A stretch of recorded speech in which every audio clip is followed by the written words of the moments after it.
تعالي هوريكي حاجه. 10 كيلو من فيري وفيبا وبريل بتاع الشركات.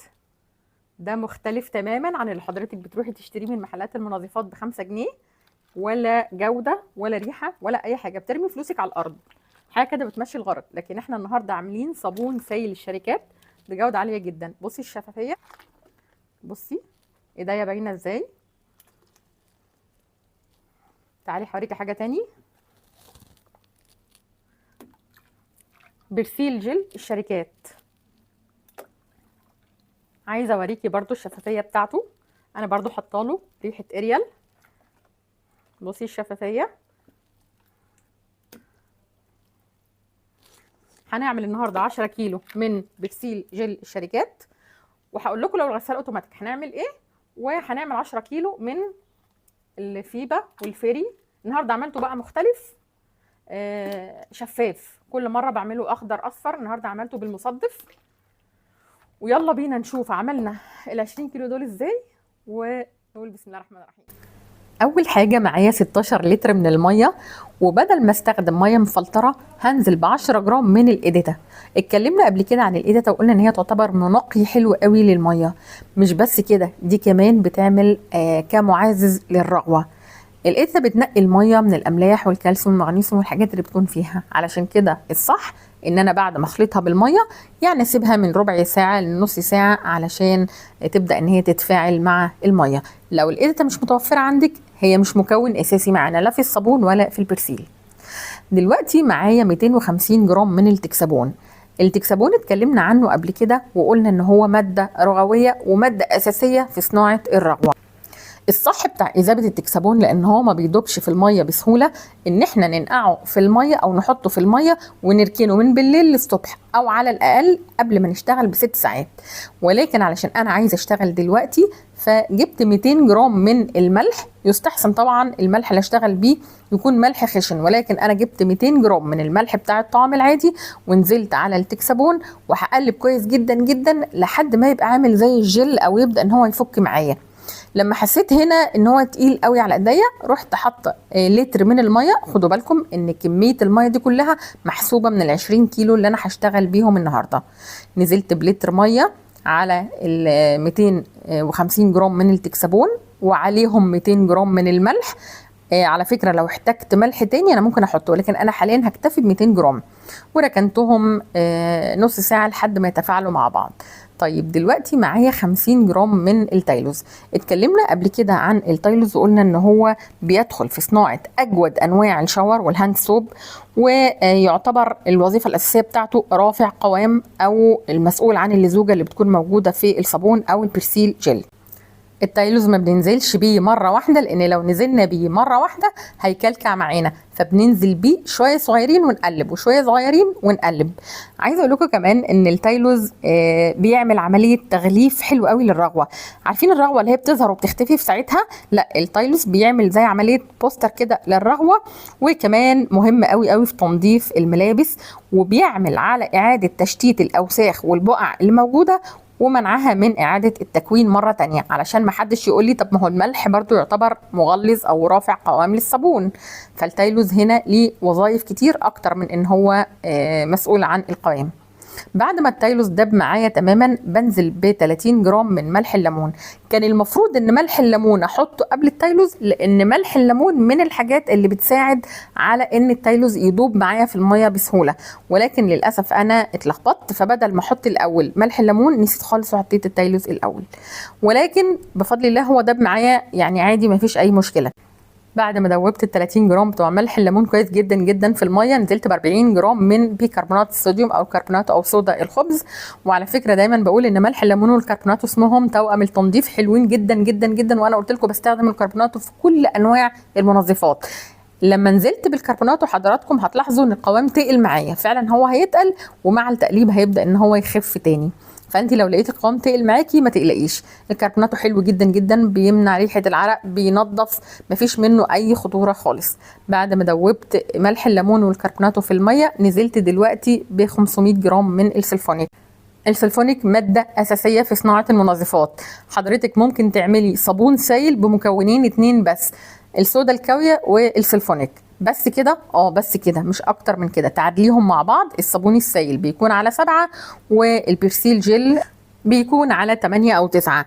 كل حاجة بنزل بيها بقلبها مش اقل من 3 دقايق علشان خاطر اضمن ان هي دابت تماما في المية، وبحصل على افضل نتيجة للمنتج اللي انا بعمله.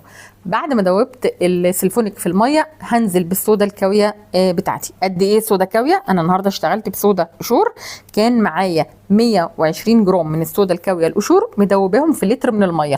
بكرر تاني، حضرتك اخصمي المية دي كلها من ال20 كيلو اللي انا شغالة فيهم.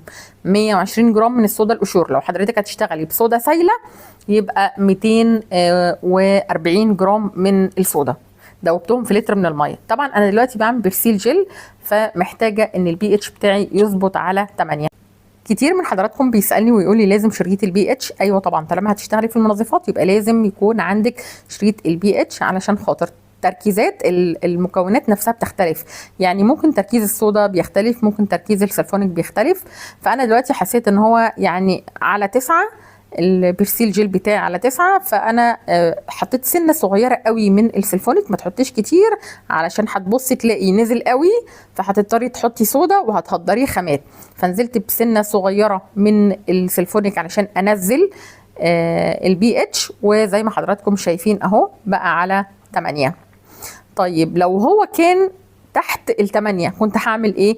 كنت هدي سنه صغيره قوي من الصودا الكاويه اللي مدوباها في ميه. وزي ما قلت لك تكوني حريصه جدا جدا وانت بتستخدمي الصودا والسلفونيك، بتعدليهم مع بعض علشان هي بتطلع بسهوله وبتنزل برضو بسهوله وبسرعه قوي. فمنعا لتهدير الخامات تشتغلي بنسب بسيطه لحد ما تظبط معاكي. بعد ما ظبطت على 8 نزلت بالتكسبون. الخيوط البيضاء اللي حضراتكم شايفينها ده هو الملح.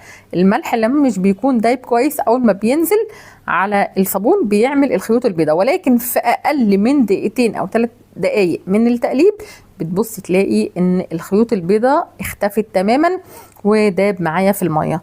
طبعا انا هاخد لتر من الميه وهنزل في الشفشه اللي كان فيه عفوا التكسبون بتاعي، وهزودها علشان التكسبون يا جماعه اقل من ربع معلقه منه بتعمل كميه رغوه كبيره جدا جدا.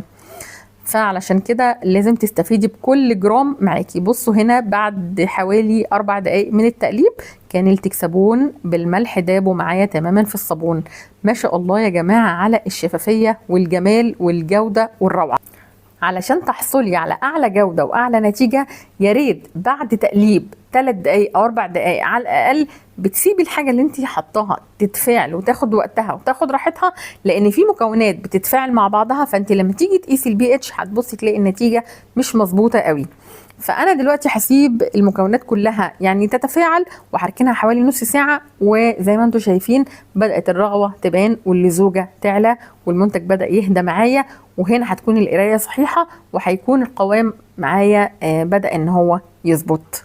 وفي اللحظه دي اكتشفت ان 20 كيلو برسيل جل هيبقوا كتير جدا عليا، فقلت انا برضو محتاج الصابون السائل كتير، ليه ما اقسمش نص الكميه واخليها صابون سائل والنص التاني خليه برسيل جل. طبعا الفرق بينهم في البي اتش وشويه تعديلات هتحتاج ان احنا نعملها علشان الصابون يتحول لبرسيل جل. تعالوا نشوف عملت ايه. بدأت أقسم الكمية اللي عندي علشان أخلي 10 لتر صابون سائل و10 لتر برسيل جل. طبعا حضراتكم دلوقتي هتقولوا لي إزاي صابون سائل وانتي مخليه البي اتش على 8؟ بصوا لما سبته يهدى شوية، لما قسته معاكم قبل كده كان يعني مدي على 9 سنة. دلوقتي بعد ما سبته هدي حوالي نص ساعة حضراتكم شفتوا ان هو بقى على 8. طيب انا محتاجة انزله على 7، فنزلت البي اتش يعني حطيت سنه بسيطه من السلفونيك. لو السلفونيك مش متوفر معاكي يا اما هتحطي سنه من الخل يا اما هتحطي سنه من ملح الليمون. هتدوبي ملح ليمون في ربع كوبايه ميه وهتنزلي بيهم واحده واحده لحد ما البي اتش ينزل معانا على 7. زي ما حضراتكم شايفين اهو ظبط معايا على 7 وبقى عندي احلى 10 كيلو من الصابون السائل. طيب انا دلوقتي هحط مصدف. المصدف ده هو حاجه كده بتديني لمعه للصابون، هو بيستخدم اكتر في الشاور جل، ولكن انا النهارده حبيت اغير بقى من الشكل التقليدي بتاع الصابون السائل. المصدف او الوان المايكا علشان تدوب معاكي صح بتدوب يا اما في صابون يا اما في جليسرين. الوان المايكا بجيبها من محل فلوباتير في ميدان باب الشعريه، والحقيقه يعني هي بتكون غاليه سنه، والبديل بتاعها بيكون الاي شادو. لو حضرتك عندك اي شادو مكسر تقدري ان انت تستخدميه زي ما انت شايفه كده، بيدي لمعه. اغلى ما في الصابون السائل والبرسيل والشاور والحاجات دي الروايح. الكيلو بتاعها بيكون من 1000 و 1400 جنيه، ولكن طبعا ما حدش في الدنيا بيجيب كيلو، يعني هو بيتراوح من 1000 ل 1400 على حسب الريحه اللي حضرتك عايزاها. احنا بنجيب 50 جرام 100 جرام، الصح ان احنا بنحط 2 جرام لكل لتر. انا دلوقتي نزلت ب 15 جرام على ال10 لتر من الصابون، وركنته لحد ما الريحه تتفاعل معهم. نروح بقى للبرسيل جل بتاعنا. علشان احوله من صابون سائل لبرسيل جل هحتاج 20 جرام من فاتي الكحول و20 جرام من البيوت الجليكول. اقدر ان انا استخدم البيوت الجليكول بس، واقدر ان انا استخدم فاتي الكحول بس، ولكن انا علشان هما الاثنين متوفرين عندي فانا حطيت 20 جرام و20 جرام. ايه هما الحاجتين دول؟ فاتي الكحول يعتبر من اهم منتجات اذابه البقع والشحوم، وبنستخدمه في البرسيل جل وفي الصابون السائل، لان هو بيخلي ان اي زيوت او شحوم تختلط بالميه. بالنسبة للبيوت الجليكول نفس الكلام برضو، هو سائل شفاف يعتبر مذيب متميز جدا للدهون والشحوم اللي موجودة عندنا في الملابس. وحطيت 15 جرام من ريحة الاريال، وحطيت لون ازرق، ولما حسيت ان هو مش باين قوي زودته كده سنة موف، وهبدا اقلب المكونات كلها مع بعضها. لو غسلتك اوتوماتيك حضرتك هتجيبي 25 جرام من الانتي فوم او مانع الرغوه وتنزلي بيهم بالتدريج لحد ما تتاكدي ان الرغوه اختفت تماما. اما لو غسلتك فوق اوتوماتيك او عاديه حضرتك هتكتفي بالتيك صابون، وممكن تحطي 25 جرام من الكوكو بتاين او البي بي 4. هسيبه بقى ساعه كده عشان كل المكونات تتفاعل مع بعضها. انا كده خلصت الفيديو بتاعي، يا رب يكون الفيديو عجبكم.